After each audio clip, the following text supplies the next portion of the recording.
The laughter started the moment she mentioned her grandfather.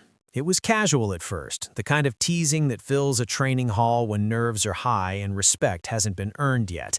She was new, smaller than most of the recruits, quiet, with no interest in bragging. Except for that one comment during a break, she'd said her granddad was a SEAL legend. A few people snorted, someone mimicked a heroic pose, another joked that everyone's grandfather was special ops these days. She didn't argue or raise her voice. She just smiled faintly and went back to tightening the straps on her gear. The mocking grew louder, more confident, until an instructor's sharp whistle cut through the noise. The door at the far end of the hall opened, and the room shifted in an instant. Boots hit the floor in perfect rhythm as an entire unit of Navy SEALs stepped inside, uniforms crisp, faces hardened by years of missions no one would ever fully know.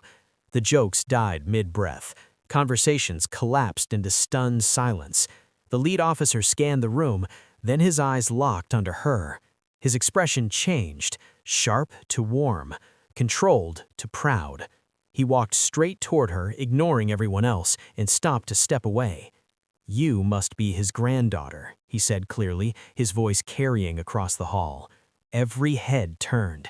He spoke of her grandfather without naming him, of a man who had pulled teammates out of impossible situations, who had stayed behind so others could leave, whose decisions were still taught in closed-door briefings. One by one, the rest of the unit stepped forward, forming a quiet line behind their commander. Several nodded to her, one offered a respectful salute. The air felt heavy, electric.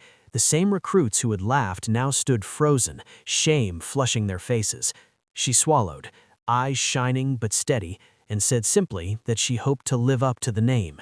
The officer smiled. "You already are," he replied. When the unit finally turned to leave, the room remained silent long after the doors closed. No one mocked her again. They had learned a lesson far deeper than rank or reputation, that real legends don't need to announce themselves, and neither do the ones who carry their legacy forward. Don't stop here. The next story might just blow your mind. Subscribe, hit like, and share this with anyone who craves heart-pounding suspense and unforgettable twists.